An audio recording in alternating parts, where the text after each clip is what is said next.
दोस्तों, तो हमारा अवनी पब्लिकेशन का चल रहा था। इसके अंदर साइंस के जितने भी टॉपिक वाइज क्वेश्चन हैं उसकी पीडीएफ का रिवीजन चल रहा था। तो इसी दौर के अंदर हमने केमिस्ट्री और जीव विज्ञान कंप्लीट कर ली है आपका। अब फिजिक्स का पहला चैप्टर है बल एवं गति और गति के नियम। तो इसको स्टार्ट करते हैं। देखें, एक निश्चित दिशा में वस्तु की स्थितियों में परिवर्तन कहलाता है तो आपका वेग कहलाता है, नहीं आपका विस्थापन कहलाएगा दोस्तों, सॉरी विस्थापन कहलाएगा। सदिश राशि नहीं है तो आपके देखें यहाँ पर विस्थापन, वेग और बल आपकी सदिश राशि, जबकि दूरी अदिश राशि है। दूरी हो सकती है तो आपकी धनात्मक हो सकती है, दूरी कभी ऋणात्मक नहीं हो सकती। विस्थापन हो सकता है विस्थापन आपका धनात्मक, ऋणात्मक और शून्य उपरोक्त सभी हो सकता है। सही संबंध है, सही संबंध की बात करें तो यहाँ पर देखो दूरी ज़्यादा हो सकती है, बराबर हो सकती है और आपके विस्थापन से, ठीक है ना। या तो दूरी बराबर हो सकती है या फिर अधिक हो सकती है विस्थापन से। यदि वस्तु एक समान वेग से गतिमान होती है तो त्वरण आपका 0 होता है। एक कण किसी वृत्त के अनुदिश इस प्रकार गति कर रहा है कि वह 40 सेकंड में एक चक्र पूरा करता है, तो 2 मिनट 20 सेकंड पर इसका विस्थापन क्या होगा, यानी विस्थापन बटा दूरी का अनुपात क्या होगा। तो देखें 1/11 हो जाएगा, ठीक है ना दोस्तों। 1/11 निकाल लेना इसको। एक घड़ी की सेकंड वाली सुई द्वारा 1 मिनट में पूर्ण कर लेने पर सेकंड वाली सुई की लंबाई यानी आर क्या रहेगी, तो आर आपकी इसका विस्थापन 0 रहेगा, ठीक है ना। विस्थापन इसका 0 रहेगा। एक समान वृत्तीय गति क्या होती है, तो आपके चाल नियत रहती है, वेग परिवर्तनशील हो रहता है, उपरोक्त दोनों रहेंगे, ठीक है ना। एक सेकंड में तय की दूरी क्या कहलाती है, तो दूरी आपकी चाल कहलाती है। यदि वस्तु के वेग में समान समय तरलों के दौरान समान मात्रा में परिवर्तन होता है तो आपका दोस्तों इसके अंदर एक समान जो त्वरण रहेगा, ठीक है। यदि एक वस्तु का त्वरण एक समान होता है तो वस्तु की दिशा में परिवर्तन होता है, वस्तु के त्वरण के परिणाम में परिवर्तन होता है। वस्तु की दिशा व त्वरण के परिणाम में कोई परिवर्तन नहीं होता, ठीक है ना। इसका सी नंबर रहेगा, ठीक है। आगे देखें 13 नंबर क्वेश्चन। एक कण एक्स अक्ष के अनुदिश गति करता है। यात्रा की प्रथम आधी दूरी में इसकी चाल 6 मीटर प्रति सेकंड तथा शेष आधी दूरी में इसकी चाल 3 मीटर प्रति सेकंड है, तो कुल यात्रा के दौरान औसत चाल क्या होगी। तो इसके अंदर औसत चाल आपकी दोस्तों 4.5 मीटर पर सेकंड होगी, ठीक है ना। तो इसके अंदर देख लेना 9/2 करोगे तो आपका आ जाएगा 4.5 मीटर प्रति सेकंड। राशियों योग बटे राशियों संख्या वाला सूत्र लगा देना। एक कार प्रथम आधी दूरी 60 मीटर प्रति सेकंड चाल से तथा शेष आधी दूरी 40 मीटर प्रति सेकंड की चाल से कुल यात्रा के दौरान कार की औसत चाल क्या होगी। औसत चाल आपकी 250 रहेगी, ठीक है ना। इसके अंदर भी राशियों योग बटे राशियों संख्या लगा देना। उसके देखिए एक कार की अपनी संपूर्ण यात्रा के प्रथम आधे समय में 60 मीटर की चाल तथा शेष आधे समय की कार 40 मीटर प्रति सेकंड की गति करती है, तो औसत चाल आपकी 48 मीटर पर सेकंड रहेगी, ठीक है ना। इसके अंदर भी आपका 50 मीटर प्रति सेकंड रहेगा।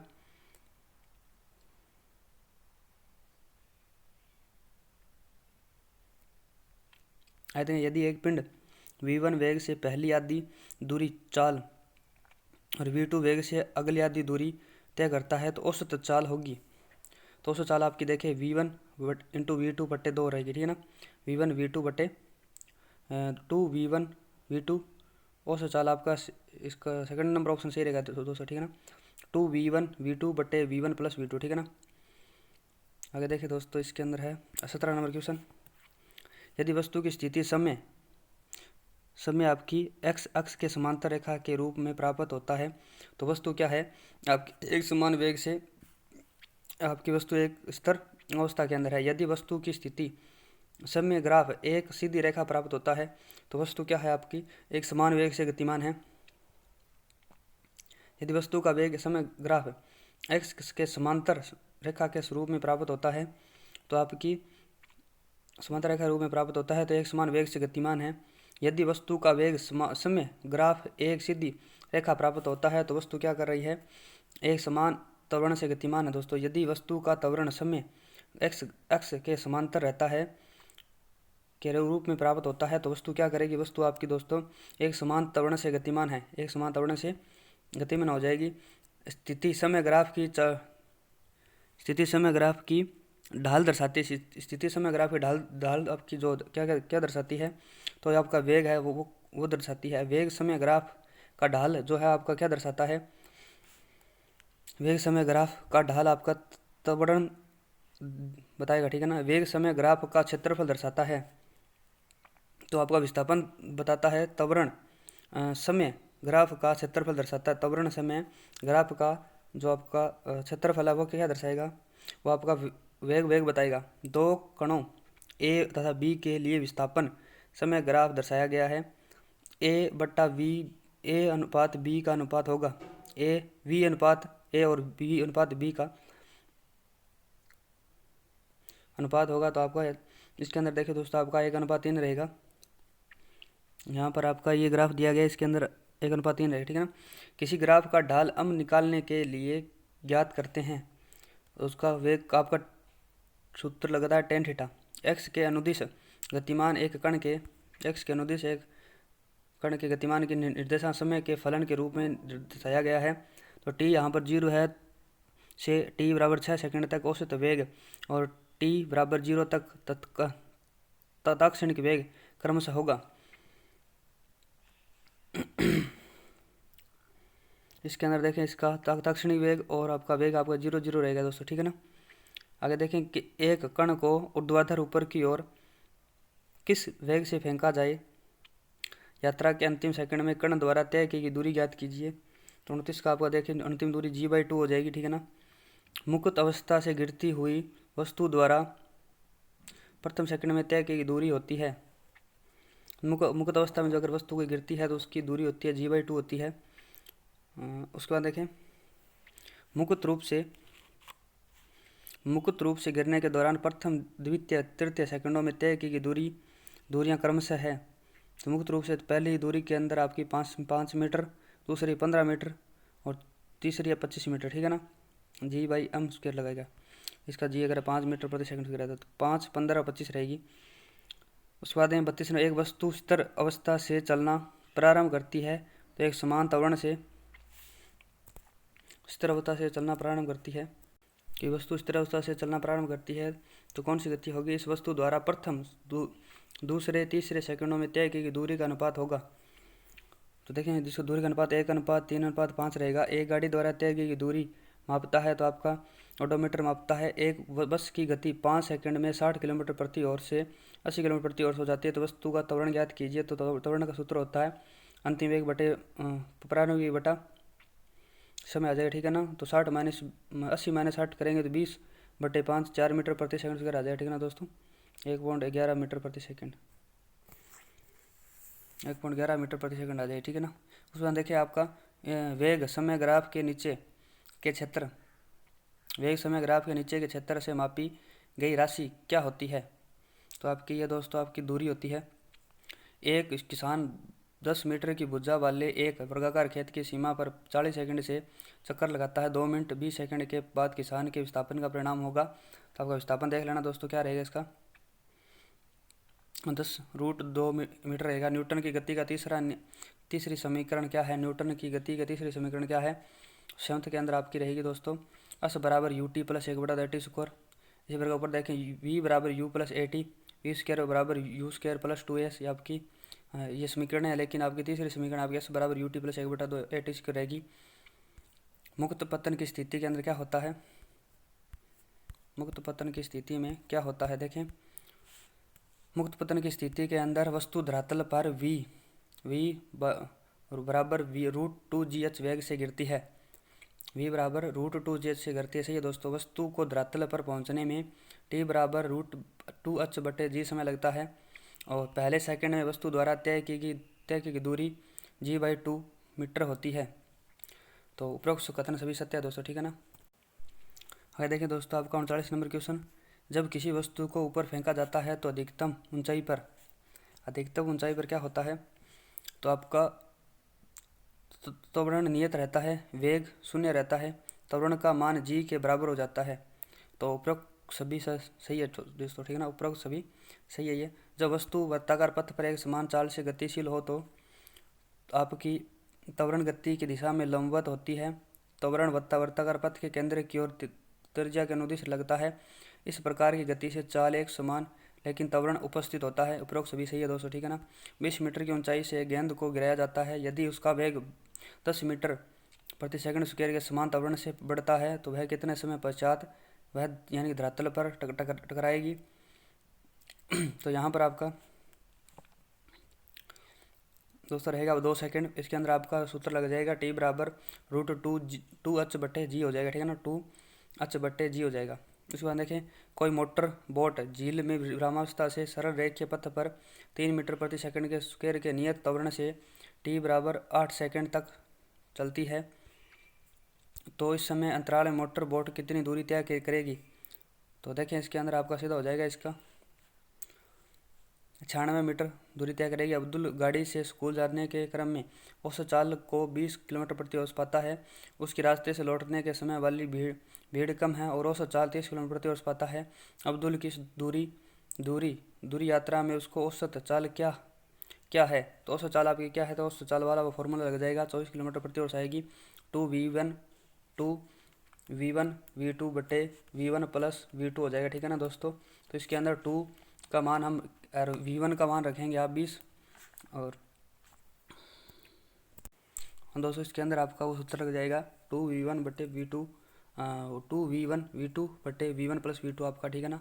तो 2 और उसके बाद में v1 का मान 20 और v2 का मान 30 रखेंगे बट्टा v1 प्लस v2 करेंगे तो आपका नीचे आपका आएगा 20 प्लस 30, ठीक है ना। इस प्रकार आप करेंगे तो आपका हो जाएगा दोस्तों इसके अंदर 2 जो यानी कि 1200/50 आ जाएगा। जो 1200 के 50 भागते हैं तो आपका 24 किलोमीटर प्रति वर्ष आएगा, ठीक है ना।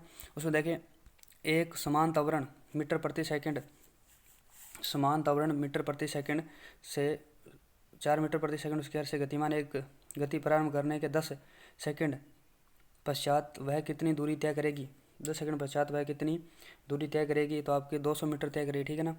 एक वस्तु स्थिर अवस्था से गति प्रारंभ करती है, एक समान त्वरण से गतिमान होती है। इस वस्तु द्वारा 1 सेकंड बाद, 2 सेकंड बाद व 3 सेकंड बाद तय दूरियों का अनुपात होगा।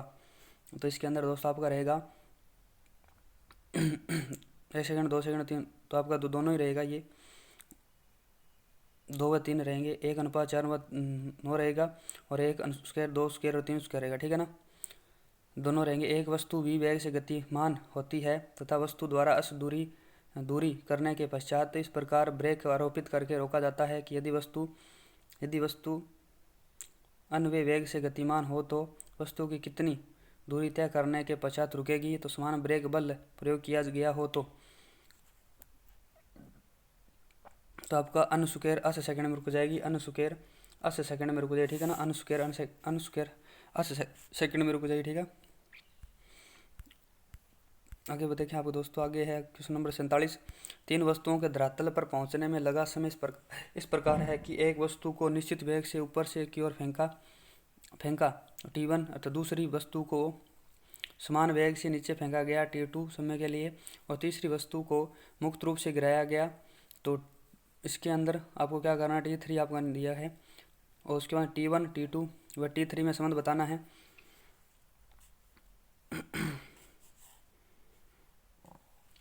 इसके अंदर आपका t1 t3 के अंदर संबंध बताना है तो t3 बराबर t1 और t2 आ जाएगा, ठीक है ना। t1 √t1 t2 आ जाएगा, √t1 t2 आ जाएगा। 48 नंबर की सदा के न्यूटन के गति के समीकरण लागू होते हैं। तो एक समान त्वरण से गतिमान वस्तु के लिए और असमान त्वरण से गतिमान वस्तु दोनों के लिए होते हैं। एक वस्तु स्थिर अवस्था से अल्फा त्वरण से चलना प्रारंभ करती है तथा बीटा अवमंदन के कारण स्थिर हो जाती है तो संपूर्ण यात्रा में कुल समय क्या होगा। तो 49 के अंदर देखें आपका 4th नंबर ये आपका इस प्रकार दिया हुआ है, बीटा अवमंदन से स्थिर हो जाती है। इसका सेकंड ऑप्शन सही रहेगा दोस्तों, ठीक है ना। सेकंड ऑप्शन यात्रा की दूरी अल बराबर 1/2 यात्रा की दूरी अल बराबर 1/2 अल्फा बीटा बटे अल्फा प्लस बीटा बराबर t स्क्वायर हो जाएगा, ठीक है ना। दूरी अल बराबर 1/2 alpha beta alpha into beta बटा alpha plus beta into t square हो जाएगा, ठीक है ना। उपरोक्त प्रश्न में x बटा x2 बराबर क्या आएगा, x बराबर x2 बटे क्या आएगा, ठीक है ना। तो 50 नंबर ये आपका कौन सा क्वेश्चन था दोस्तों, ये आपका 49 नंबर था ना, 49 नंबर, सॉरी दोस्तों 49 का आपका 49 का देखें तो आपकी औसत दूरी v मैक्स बटे 2 भी रहेगी और यात्रा की दूरी l बराबर 1/2 अल्फा बीटा बटे alpha plus beta T square भी रहेगी। और उसके अंदर देखें दोस्तों 1 नंबर ऑप्शन वी अधिकतम रहेगा, अल्फा प्लस बीटा बटे इंटू टी भी रहेगा, ये उपरोक्त सभी रहेंगे दोस्तों, ठीक है ना। और 50 नंबर देखिए दोस्तों, गलती होगी थी ऊपर वाले में। उपरोक्त प्रश्न में x1 और x2 बराबर क्या होगा। उपरोक्त प्रश्न के अंदर x1 और x2 के बराबर क्या कहेंगे, तो आप देखें x1 बटे x2 बराबर अल्फा बीटा बटे अल्फा कहेंगे, और x1 बटे x2 बराबर t1 बराबर t2 भी कहेंगे। तो एक और दोनों सही रहेंगे। एक कार विरामावस्था से चलकर 10 सेकंड में 72 किलोमीटर प्रति वर्ष की चाल से गति करती है, तो कार का त्वरण ज्ञात करें। तो कार का त्वरण आपका देखो 2 मीटर प्रति सेकंड स्क्वायर हो जाएगा, ठीक है ना। कार का त्वरण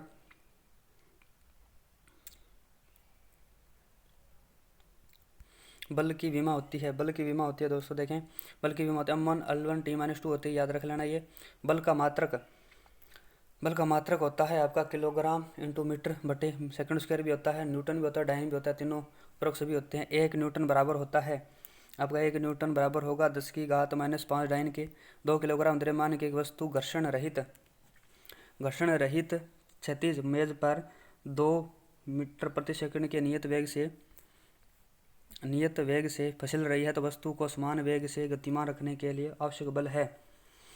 तो 55 नंबर का आप देखें दोस्तों, 55 का आगा 0 न्यूटन होगा, ठीक है ना। घर्षण बल कार्य करता है, घर्षण बल आपका कार्य करता है तो ये गति की दिशा के विपरीत कार्य करता है। जब कोई बाह्य बल कार्य नहीं करता है तो वस्तु निश्चित गति से चलती है, तो यानी गैलीलियो के नियम से चलती है। जब कोई बाह्य बल कार्य नहीं करता है तो वस्तु निश्चित गति से चलती है, तो आपके गैलीलियो के नियम से चलती है, ठीक है ना दोस्तों। 57 नंबर का 3 नंबर रहेगा, गैलीलियो के नियम से किसी वस्तु के विरामावस्था में रहने या समान वेग से गतिशील रहने की प्रवृत्ति को कहते हैं। तो आपका यानी इसका जड़त्व कहते हैं। गति का पहला नाम नियम जाना जाता है, तो आपका जड़त्व के नियम से जाना जाता है। न्यूटन की गति का द्वितीय नियम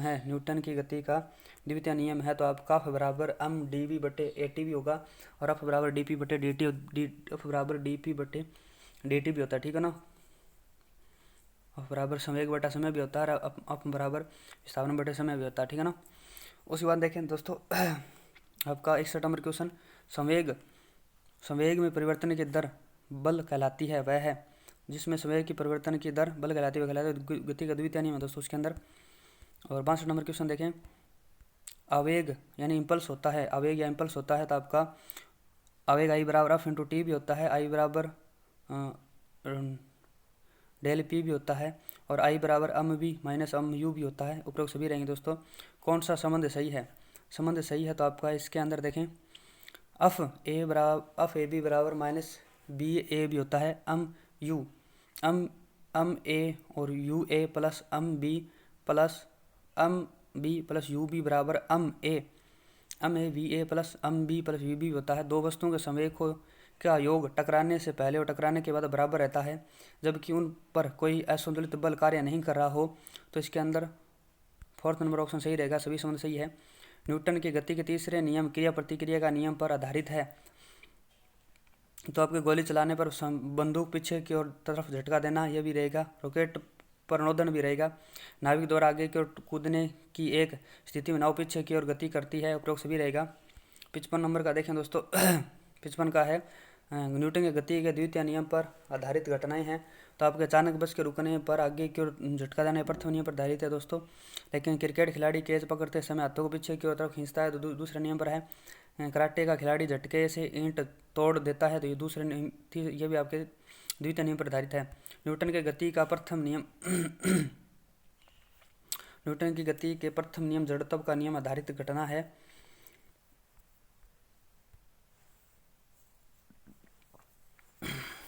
तो अब देखें अचानक बस के चलने पर पीछे की ओर तरफ झटका लगाना सही है, अचानक बस के रुकने पर आगे को झटका लगाना ये भी सही है, और डंडे से मारने पर कंबल के धूल के कण अलग हो जाते हैं, उपरोक्त सभी रहेगा दोस्तों। सरल रेखीय पथ के अनुदिश त्वरित से गति से गतिमान किसी पिंड के लिए नीचे दिए गए कथनों में कौन सा सही नहीं है, तो देखें इसकी चाल परिवर्तित होती रहती है, सही है। इसका वेग सदैव परिवर्तित होता रहता है, ये भी सही है। यह सदैव पृथ्वी से दूर जाता है, ये गलत है दोस्तों, ठीक ना। इस पर सदैव एक बल कार्य करता है, ये भी सही है। गति के तीसरे नियम के अनुसार क्रिया में प्रतिक्रिया है, तो आपकी दोस्तों क्रिया प्रतिक्रिया सदैव दो भिन्न वस्तुओं पर विपरीत दिशाओं में कार्य करती है। किसी पिंड का जड़त्व क्या होता है, तो उस 3 नंबर ऑप्शन सही रहेगा, उस वस्तु की अवस्था में परिवर्तन का प्रतिरोध करता है। फुटबॉल के खेल में कोई गोलरक्षक गोल पर तीव्र गति से आती बॉल को पकड़ने के पश्चात अपने हाथों को पीछे की ओर खींचता है। ऐसा करके गोलरक्षक क्या कर रहा है? तो दोस्तों इसके अंदर गोलरक्षक संवेग परिवर्तन की दर में कमी कर रहा है। 2/3 ऊंचाई तक जल से भरा कोई टैंकर एक समान चाल से गतिमान है। अचानक ब्रेक लगने पर टैंक में भरा जल क्या हो जाता है? कितना नंबर का 71 का रहेगा दोस्तों। सेकंड नंबर ऑप्शन आगे की ओर गति करता है। संवेग का मात्रक लिखो। संवेग का मात्रक रहेगा दोस्तों किलोग्राम इंटू मीटर प्रति सेकंड रहेगा। किलोग्राम इंटू मीटर प्रति सेकंड रहेगा। एक 50 ग्राम द्रव्यमान की गोली 4 किलोग्राम द्रव्यमान की राइफल से 35 मीटर प्रति सेकंड से प्रारंभिक वेग से छोड़ी जाती है। तो राइफल के प्रारंभिक प्रतिक्षेपित वेग का मान क्या होगा? तो इसके अंदर 13 नंबर आपका रहेगा, आपके 73 का रहेगा -0.44 मीटर प्रति सेकंड रहेगा। और अगर सामर्थ्य के सही क्रम में व्यवस्थित कीजिए, सामर्थ्य के क्रम में सही व्यवस्थित कीजिए तो यहाँ पर देखें सबसे ज़्यादा आपका होता है नाभिकीय बल, सबसे ज़्यादा होता है। उसके बाद में आपका विद्युत बल ज़्यादा होता है। सेकंड नंबर ऑप्शन सही रहेगा। सबसे ज़्यादा अफ अन यानी कि नाभिकीय बल, और अफ ई बराबर इलेक्ट्रिक बल यानी विद्युत बल, और उसके बाद में आपका अफ डब्ल्यू बराबर यानी वंडरवाल बल, और अफ आप जी बराबर यानी गुरुत्वीय बल, ये सबसे कम रहता है। ठीक है ना। 1 किलोग्राम भार कितने न्यूटन के बराबर होता है? तो आपका देखें यहाँ पर 9.8 न्यूटन के बराबर होता है। रॉकेट की गति में निम्न में से कौन सी भौतिक राशि सुरक्षित रहती है? तो इसके अंदर देखें आपकी बल आपका संरक्षित रहता है। किसी वस्तु का जो जड़त्व निर्भर करता है, वस्तु का जड़त्व आपके दोस्तों वस्तु के द्रव्यमान पर निर्भर करता है। तो ये था आपके दोस्तों गति का प्रथम नियम का के क्वेश्चन 77 क्वेश्चन रिवीजन किया। मिलते हैं नेक्स्ट वीडियो के अंदर, तब तक के लिए जय हिंद जय भारत।